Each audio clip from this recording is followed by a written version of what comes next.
Hey everybody, it's Chris DeMakes A Podcast producer Chris Fafalius here. Hey, if you're listening to this the day it comes out, it's a 3-year anniversary of Chris DeMakes A Podcast.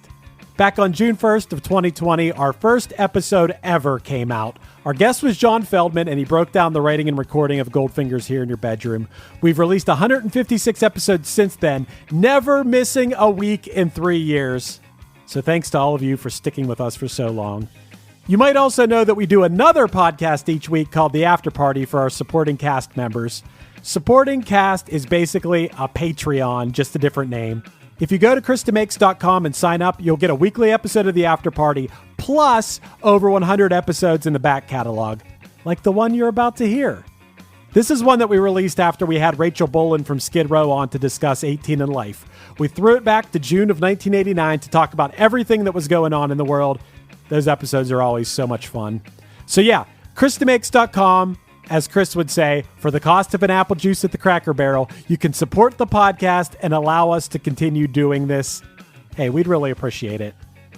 Okay, here you go. Originally released on May 2nd of 2022, here is the After Party episode titled Time Capsule, June 1989. Welcome to the After Party. Ready, set, let's go.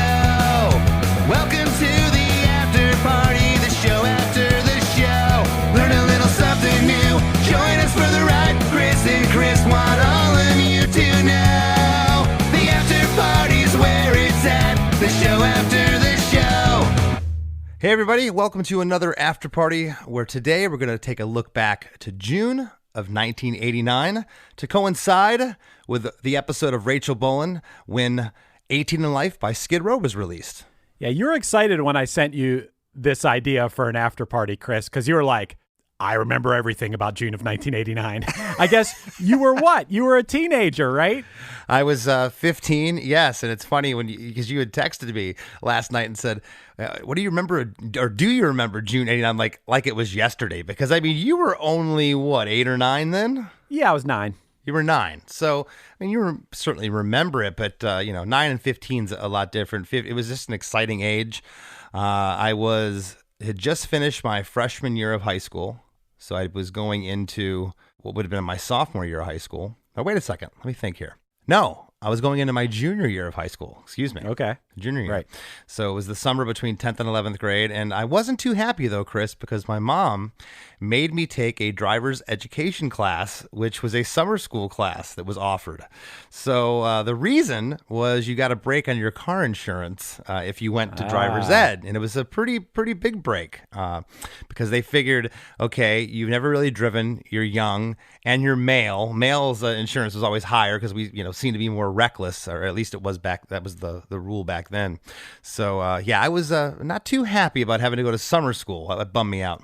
Yeah, that sucks. But she was getting ready for you to have a license as soon as you turn 16. So that's kind of cool. She was, and she handed me down her 1984 brown 4-door Buick Century that's sick. That I ended up taking to college. It was the party wagon. Nice. Yeah. See, it all worked out. It did. It definitely worked out. So, yeah, like you said, Chris, June 16th of 1989 is when 18 in Life was released. It's not actually when it was like at its peak in the charts or whatever, but it was when it was released. And June, if you're listening to this episode when it comes out, summer's on its way, which you couldn't tell if you were looking out my window right now because it's snowing right now when we're recording this outside of my window. But we're recording this in late April, but doesn't matter. June of 1989, June's always an exciting time, especially when you're a kid, you're on summer break from school. And I just thought this would be a cool time to look back on. Chris, I want to set the mood for you a little bit more and put you even more in that headspace of you being a teenager. Here are some popular songs in the charts in June of 1989. First of all, I'll give you a chance. Can you guess any that might be in there? Well, I may be able to, but I'd like you to give me the artist and I'll tell you the song. Okay, so New Kids on the Block were number 1 on the charts right now. I'll tell you that right now on June 16th. Okay, and that was 89. June 16th, would that have been for the song Hangin' Tough? No, it's actually this song, and I liked New Kids on the Block. Keep in mind, I'm 9, so I like New Kids on the Block. It was I'll Be Loving You, and then in parentheses, Forever. Oh, Yes. I kind of don't remember that one, but I bet if I hear it, I'll remember it. I do remember that song.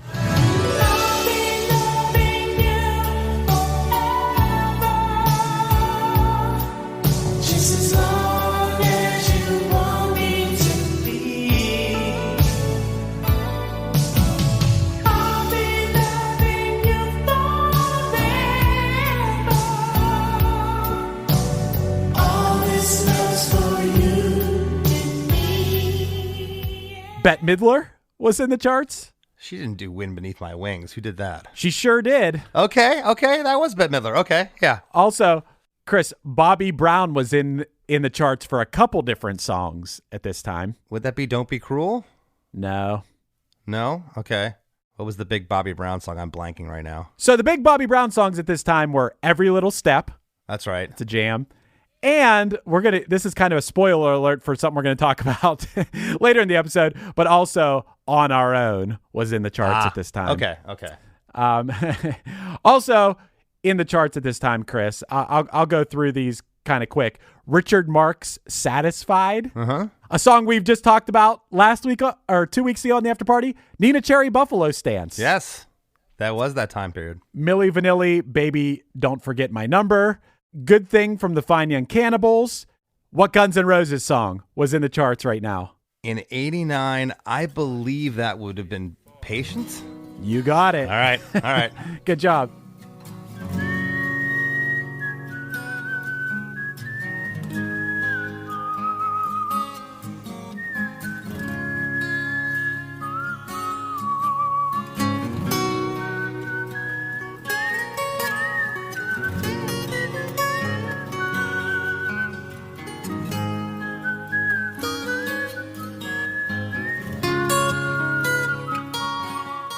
What I believe should be the national anthem of the United States, I Won't Back Down by Tom Petty. Forever Your Girl from Paul Abdul, which totally makes sense. Dude, this is around the time when I was getting my first albums and stuff, and I had that album, that Paul Abdul album. Some good songs on there. And by the way, everything that you mentioned, they were all MTV staples. And that whole summer, MTV was on at my house. Unless my dad was home, maybe watching the news or watching some sitcom at night, it was MTV 24/7 in that house. I watched Headbangers Ball every Saturday night religiously with Mark Cruz. It was just, man, what a great time. I so many great memories of that summer. Yeah, I'll stop naming songs and I'll let you guess when I come to a band where I'm like, oh yeah, you're going to know. Okay. Which right now is one of those examples. Cinderella, that would have been, I remember Don't Know What You Got Till It's Gone was a hit in the fall of 88. And don't ask me why I know that, but I do. Was this for Coming Home? Sure was. All right. You're good. Toy Soldiers by Martika. What a great song. I love that song. We just did a One Hit Thunder about that song. She's cool.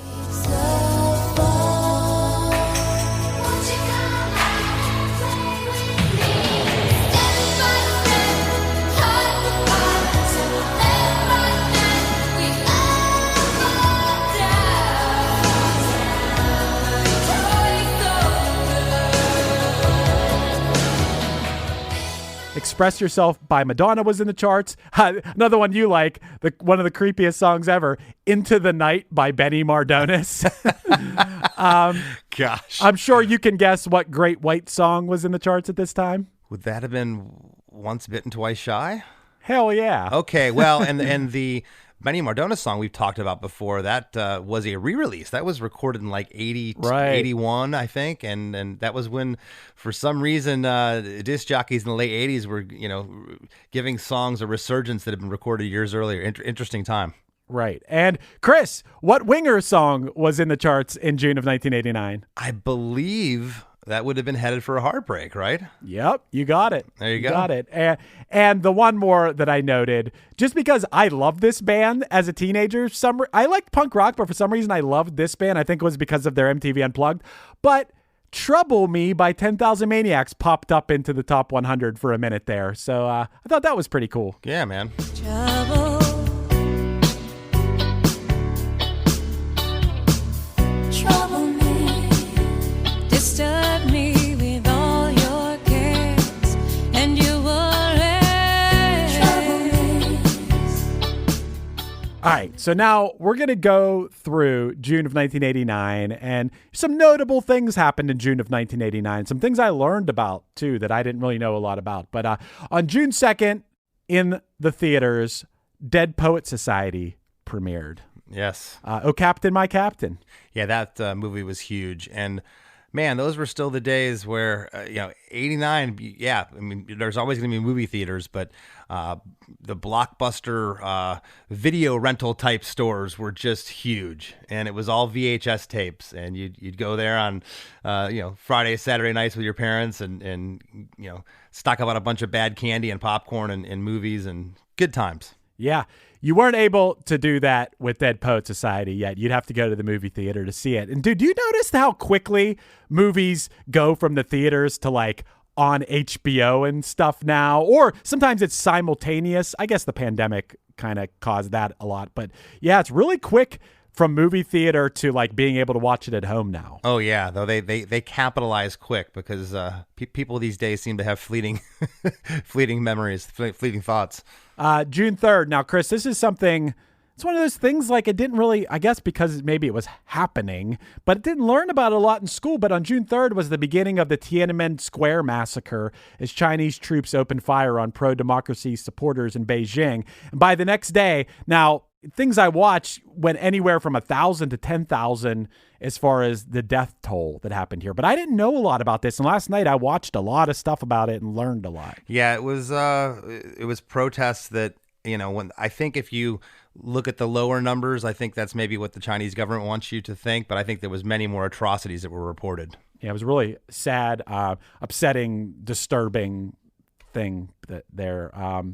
But that was it on June 3rd of 1989 that they opened fire. There were months leading up to that, the protests. But there's lots of good news documentaries about that I watched a bunch of them last night. Completely different subject. This is so trivial, but on June 7th, Chris, I thought this was interesting. For 1 second on June 7th, the time was 1:23 and 45 seconds on 6, 7, 8, 9. So for 1 second on June 7th, it was 1, 2, 3, 4, 5, 6, 7, 8, 9. We lived that, you and I. We did.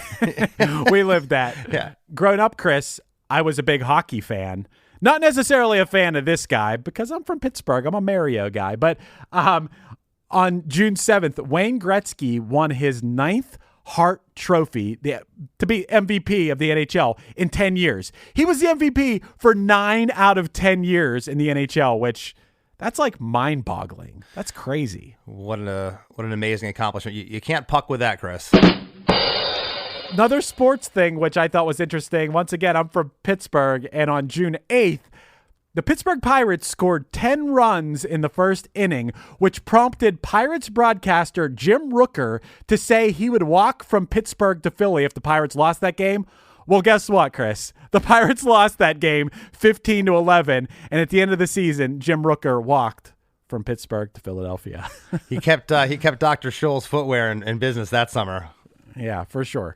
That's a hike. How long would it take? Let me look here real quick. I'm just gonna do a quick search. It's like a 300-mile.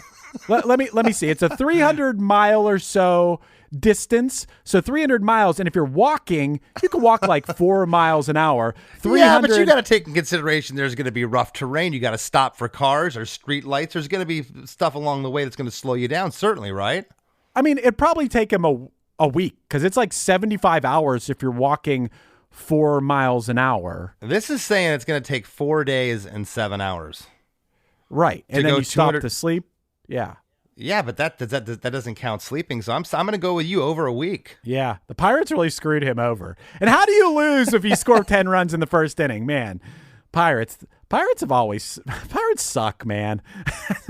Anyway, I guess they were good before I was born, Clemente years and stuff. But man, it's been a rough go of it since then. There was a couple of years when I was a kid when the Pirates had Barry Bonds, Bobby Bonilla, Andy Van Slyke, where they were going to make a run, and then Sid Bream slid into home plate. Didn't you watch baseball for a little while as a kid? Absolutely. And I think the only team, a different sport, but the Pirates, they rival the Detroit Lions in crapping all over their fans. Yeah, they really do. Everyone just likes to talk about how beautiful the park is. Yeah, it's not such a beautiful team there. But anyway, enough about the Pirates. On June 10th of 1989, Chris, you may have liked this as a kid. Tales from the Crypt debuted on HBO.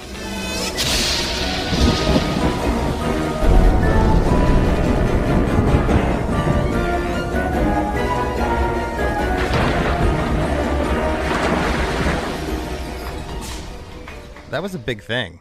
That was like pushing the limits of gore. It was awesome.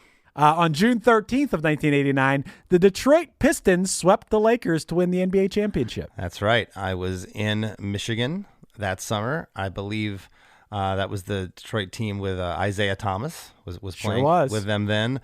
I remember watching the championships with my cousin in Howell, Michigan that summer. That team was a bunch of bullies. Yeah, they weren't they weren't very well liked. That very same day, June 13th, Chris, this is strange. Jerry Lee Lewis got a star on the Hollywood Walk of Fame.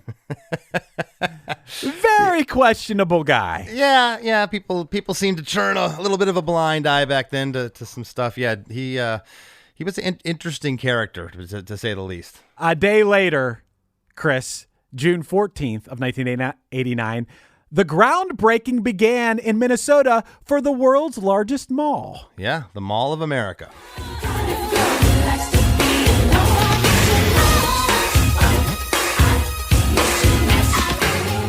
Hey, we got to take a quick break from this after-party sneak preview for a word from our sponsors. And just so you know, there are never ads during the after-party when you sign up for our supporting cast. So maybe go to ChrisDeMakes.com right now and sign up. Just an idea. When we come back, we got a good Mall of America story. Plus, we get into a whole bunch of music from June of 1989, so don't go anywhere. Hey everyone, this is Tuck from Fit for a King and Off-Road Minivan. Every week I bring you fun interviews alongside your favorite metalcore entertainers with my new podcast, Get Tucked. Join me every Monday with bands like Counterparts, Crystal Lake, like Moths to Flames, and many more.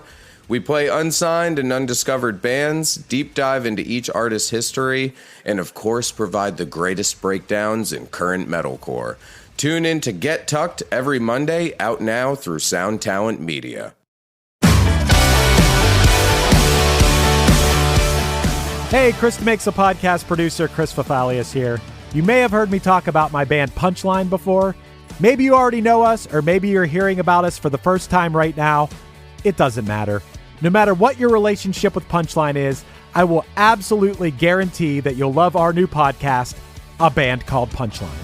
Starting with our humble beginnings in a small town in southwestern Pennsylvania in 1997, we're telling the hilarious, strange, and hopefully inspiring story of the 25 plus years of our band in the most honest way possible, podcast style. A Band Called Punchline is an audio documentary available now wherever you get your pods. So subscribe and let me and my friends share a wild, entertaining, unique, and wonderful tale of music and perseverance unlike any other that's still being written today.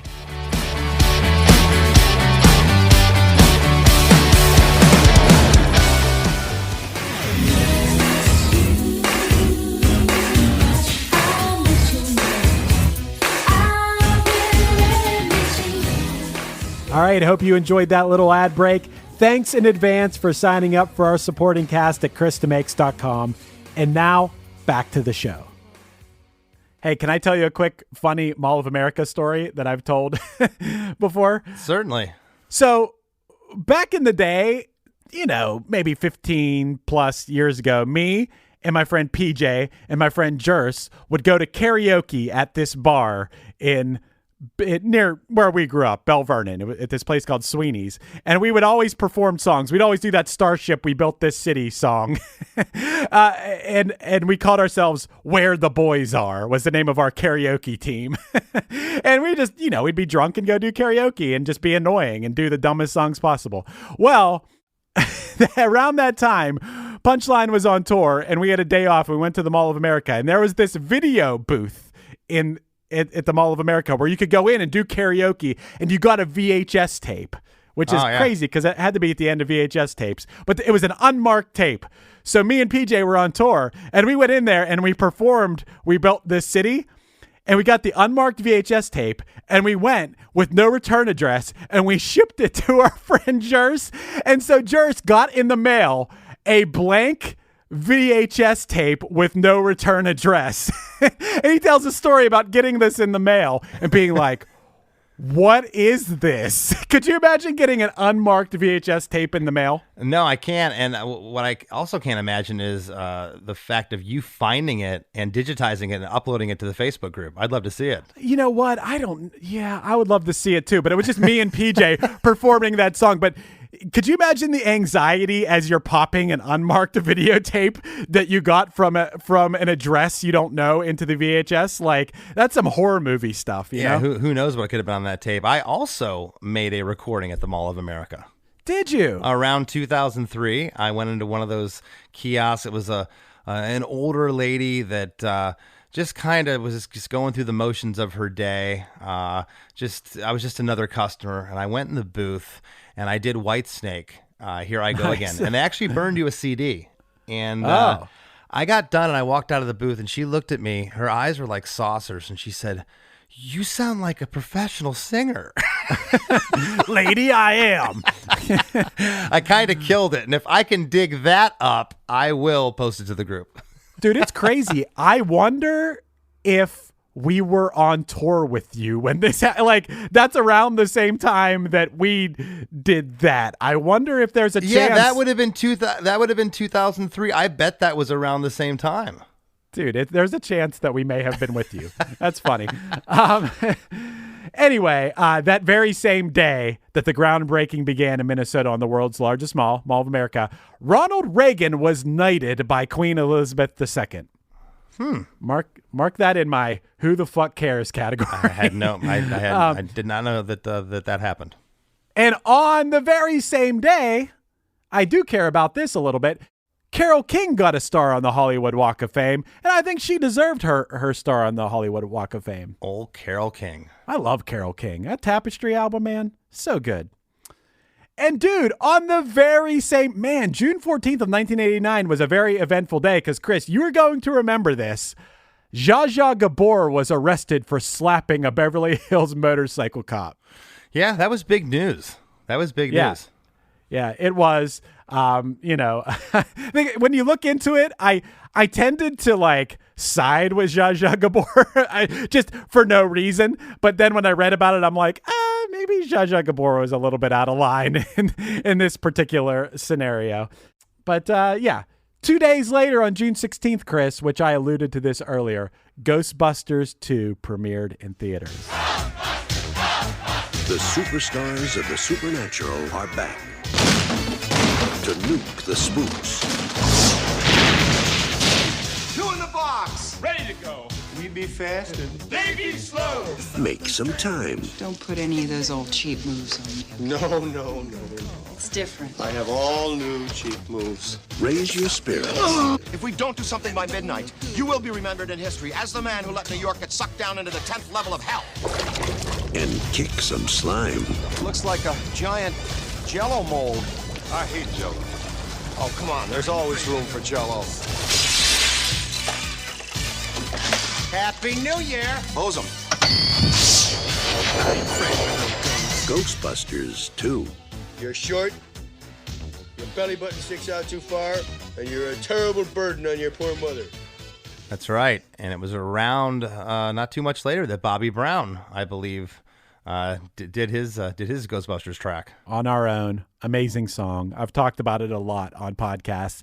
I love songs that are written specifically about a movie. Yeah, there's no gray area there what they were talking about. Yeah. He literally raps about the plot of Ghostbusters 2, which really makes me love that song. I think it's actually a really good song, too. Too hot to handle, too cold to hold. They called the Ghostbusters and the in control. Had them throwing parties for a bunch of children. Well, all the while, the slime was under the building. So they packed up and moved, got a grip, came equipped, grabbed their proton packs off the back, and they split. Found out about Regal, the master of evil. Try to battle my boys? That's not legal. They're in control. 5 days later, on June 21st, the Supreme Court ruled that it's okay to burn a U.S. flag as political expression. Yeah, interesting ruling from the Supreme Court. 2 days later after that, June 23rd, Batman, the Batman, the one with Michael Keaton and Jack Nicholson, directed by Tim Burton. It premiered. Yes, and Prince did the Bat Dance with that movie. Yeah.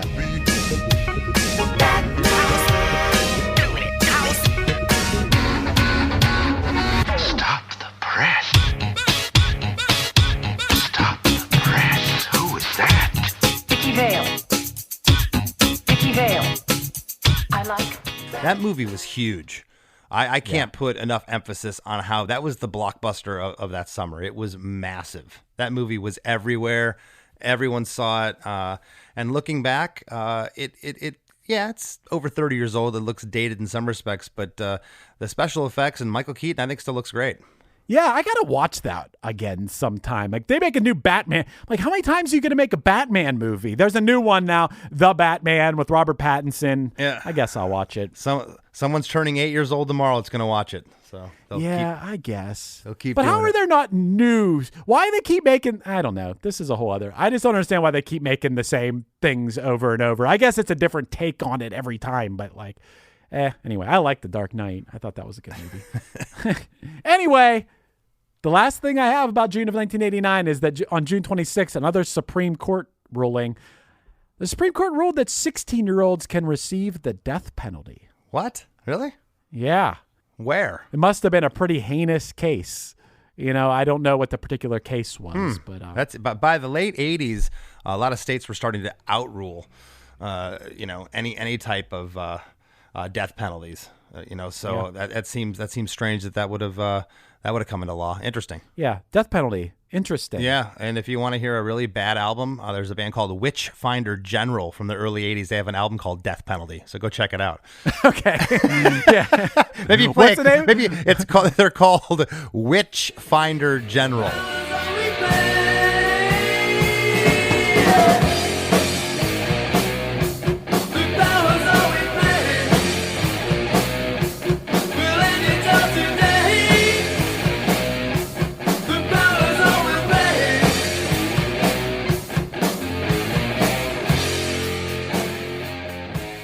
So, Chris, that's all I got about June of 1989. Once again, that's when 18 in Life was, wow, bringing it around. 18 in Life. I wasn't even thinking about the fact that the last fact I had was about the death penalty. I mean, not that 18 in Life is about the death penalty necessarily, but kind of in the same vein, So, yeah, man, you have any other memories from that time? Yeah, I think that, we all have those summers that stick out, and that was just that summer to me was just the summer of music. Again, it was I can't tell you the excitement of what MTV was then. That was what brought music into your homes. If you didn't have that, you had to physically get up and walk or drive to the record store and go find music. It was I don't know. It was just it was a magical time for. Not to sound like, back in my day, get off my lawn, you kids. But, that was when I grew up. It was a special time. Just incredible, the memories I have of that summer. And I was also not just listening to MTV. I had discovered punk rock probably about 2 years prior to that. So by 89, I was alongside my Skid Row CDs. There was Bad Religion. I was listening to Suffer then. I was listening to Descendants. I first heard the Doughboys that year. It might have been 6-7 months later. I heard the first Snuff record. So, that was starting to happen. And what was cool with that is it was another outlet, another way to find music. It was underground, but I was starting to look at magazines like Maximum Rock and Roll and Flipside. And when you went to the back of those magazines, they had order forms where you could order 7 inches. So now, besides radio and MTV, and besides the record store at the mall or the local record store, there was another outlet and another way to find music. And I had no idea where that was going to lead me a couple of years later and what that whole thing turned into. Right. What was your look at the time? Do you remember what you looked like in June of 1989? Go look at the cover for my 7-inch Never Surrender. That was me in 89. Okay, nice. Yeah. Nice, I like it. Yeah, so Yeah, I had a mullet. I had a gold rope chain. At some point, I had I went to the mall, and this might have been June '89. It was right around then, because I remember I was 15, and I came home. My dad just wasn't happy, but I had gotten my ear pierced at the mall, and gosh, I want to say it was like $5, if that. And they pierced your ear, and they let you pick out. They had like 5 different things, and the other things must have been atrocious. For me, I picked a gold cross out. Wow. And I went We need home. a picture of that. I'll never forget my opening the front door, and there's my dad standing there, and he looks at me and he goes, "What the hell did you do?" You know. But yeah, I had a gold cross around that time. I used to work. This was the time of the Coca-Cola Swatch watch. I had one around that time. Wow. Okay. Yeah. Nice. I was really into boat shoes. I had a bunch of different colored boat shoes. Tight rolled jeans, no socks, boat shoes. Shirt sometimes tucked in depending on the mood. And you'd have the shirt unbuttoned so you could see the neck charm you were wearing. I was probably wearing a class ring? No, I wasn't. But sometimes I would wear my girlfriend's class ring around my rope necklace. Wow. Yeah. This is an amazing look. Yeah. Amazingly horrific. What stonewashed jeans? What kind of jeans? Yeah, I had stonewashed jeans. I also took jeans one time. Mark Cruz and I took a pair of just regular blue jeans, and we had put rocks in them and tied rocks in different parts of the pants. And we drove them around the block tied to our car to rough the jeans up and cut them. And then we soaked them in bleach because we wanted them to be whitewashed with holes in them. But we put too much bleach concentration in, and basically after 6 hours where we took the pants out, they basically just disintegrated in our hands. So didn't work out so well. So I had to go buy my own bleach washed jeans at the mall. Wow, I didn't even know making your own bleach jeans was a thing, but I guess it was. Yeah, right. And you couldn't Google the right recipe. No one really knew, or the right formula, I should say. So we kind of just poured half a bottle of bleach in a bucket and threw some jeans in there. But yeah, I'd like to touch on again the Headbangers Ball. That was midnight every Saturday. It went from midnight till I believe 2 or 3 in the morning. It was like 3 hours. And I would have friends over to stay the night every weekend. That was a staple in the house. And it wasn't too much later. I want to say it was around this time. And I believe at first it was just called Postmodern MTV. And then it became 120 minutes. Yeah. And it was basically the alternative, the beginning of the alternative boom, or what people were using the term alternative. It was around then we were starting to hear that term. What's alternative? Well, it's not heavy metal, it's not pop, it's something quirky and a little different. We're going to classify it as alternative and put it in this box over here. But many a night watching 120 minutes. Yeah, man. And then years later, that's where I would see a Less Than Jake music video. So there you full go. circle, man. Pretty badass. Pretty badass. Before we go, Chris, I'm going to play one of the songs that we talked about at the beginning to leave people with. I think I'm going to go, I'll let you decide. Satisfied or Wind Beneath My Wings? Let's do Richard Marx Satisfied. Let's leave him with a home run. All right.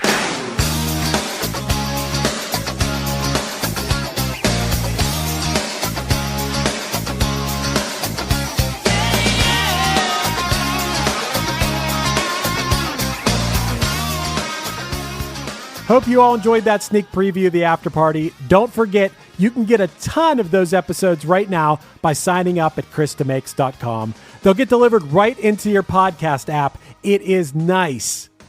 Thanks for supporting the show for the past 3 years, everybody. We got a really exciting summer full of episodes coming up.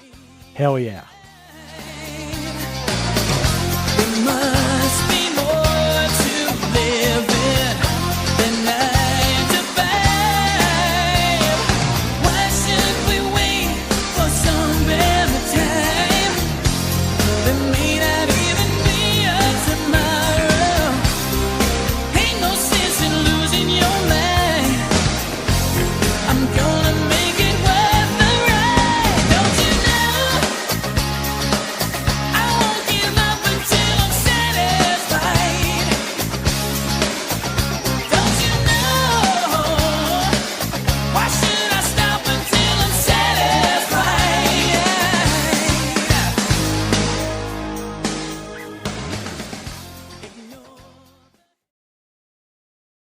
Do you like to laugh, geek out on music, and learn all about that band or artist who had that one song back in the day, but then seemed to fall off the face of the earth? If so, you need to subscribe to One Hit Thunder. Together with an array of interesting and hilarious guests, we do a weekly dive into one-hit wonders like Eiffel 65's Blue, Krayshawn's Gucci Gucci, EMF's Unbelievable, Delamitri's Roll to Me, Los Del Rio's Macarena, Musical Youth's Pass to Dutchie, and even Patrick Swayze's She's Like the Wind. So are you subscribed to One Hit Thunder or what? As Desiree would say, you gotta be. And as K7 would encourage, you gotta come, baby, come and join in on the fun of the One Hit Thunder podcast. Come, baby, come, baby, baby, come, come. Come, baby, come, baby, baby, come. Hey, this is Mike Wiebe, and I'm the singer in a band called the Riverboat Gamblers. And I'm Zach Blair. I play guitar in a band called Rise Against. Mike and I also have a band called the Draculas, and we also have this great, amazing new podcast called Zach and Mike Make 3. Yeah, each week we're going to ask ourselves and we're going to ask our guests what 3 favorite things they are into at that moment or in their entire lives. And then we're either going to agree with them or we're going to make fun of them. And you're going to listen to it and you're going to like it, or we will make fun of you. How about that? I just flipped it on you, the person listening to this right now. But we're going to do it every week here on the Sound Talent Network. Once again, it's called Zach and Mike Make 3. Yeah.